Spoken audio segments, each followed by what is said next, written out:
സർവോദയ മണ്ഡലം കൊല്ലം ജില്ലാ കമ്മിറ്റിയുടെ 2012 Oachira NS Panicker award doctor K Mohiyuddin കുഞ്ഞിലബ്ബയ്ക്ക് വിതരണം ചെയ്തു. ജില്ലയിലെ ഏറ്റവും മികച്ച മദ്യനിരോധന സാമൂഹ്യ പ്രവർത്തകനുള്ള അവാർഡാണ് NS പണിക്കർ അവാർഡ്. അധ്യാപകനും പ്രമുഖ ഗാന്ധി മാർഗ പ്രവർത്തകനും കൊല്ലം ജില്ലാ മദ്യനിരോധന സമിതി പ്രസിഡന്റുമായിരുന്ന ഓച്ചിറ NS പണിക്കരുടെ സ്മരണാർത്ഥം ഏർപ്പെടുത്തിയ അവാർഡ് 5001 രൂപയും പ്രശസ്തി പത്രവും ശില്പവും അടങ്ങുന്നതാണ്. നിസ്വാർത്ഥനായി ആതുര സേവന രംഗത്തും സാമൂഹ്യ സാംസ്കാരിക മദ്യനിരോധന രംഗത്തും പ്രവർത്തിക്കുന്ന കുന്നിക്കോട് സ്വദേശി ഡോക്ടർ കെ മൊഹീദ്ദീൻ കുഞ്ഞിലബ്ബയാണ് 2012 അവാർഡിന് അർഹനായത്. ആവണീശ്വരം APPM HSSൽ ചേർന്ന യോഗത്തിൽ മദ്യനിരോധന പ്രവർത്തകൻ ചിറ്റടിയിൽ രാമപിള്ള അധ്യക്ഷത വഹിച്ചു. N ജനാർദ്ദനൻ നായർ സ്വാഗതം പറഞ്ഞു.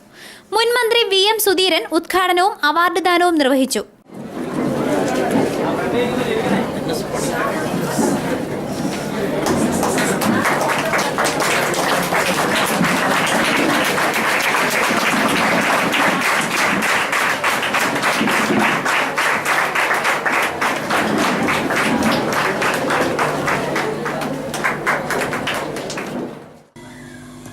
ഈ മദ്യവിരുദ്ധ രംഗത്ത് പ്രവർത്തിക്കുന്നവരൊക്കെ ഏർപ്പെടുന്നതെന്ന്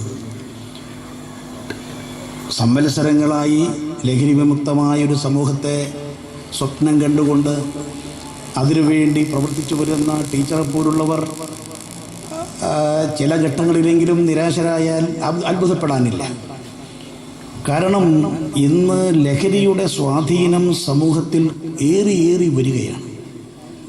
എന്തിനേറെ പറയുന്നു, രാഷ്ട്രീയ പ്രബുദ്ധമെന്ന് നാം അവകാശപ്പെടുന്ന അഭിമാനിക്കുന്ന കേരളത്തിൽ പോലും ലഹരിയുടെ സ്വാധീനം ഒന്നിനൊന്ന് കൂടി വരുന്നു എന്നുള്ളത് നാം കാണേണ്ടതായിട്ടുണ്ട്. നേരത്തെ പഞ്ചാബായിരുന്നു ലഹരി ഉപയോഗത്തിൻ്റെ കാര്യത്തിൽ, മദ്യ ഉപയോഗത്തിൻ്റെ കാര്യത്തിൽ ഒന്നാം സ്ഥാനത്തെങ്കിൽ ഇന്ന് പഞ്ചാബിനെ കടത്തിവെട്ടി കേരളം ആ സ്ഥാനത്തേക്ക് വന്നിരിക്കുന്നു. പ്രശസ്ത എഴുത്തുകാരൻ NP പുന്തല പ്രശസ്തി പത്രം നൽകി. മുൻ MLA advocate K Prakash Babu അനുമോദന പ്രസംഗം നടത്തി.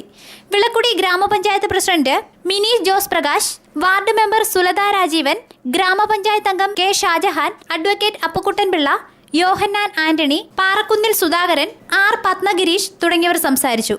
News bureau, Punalur.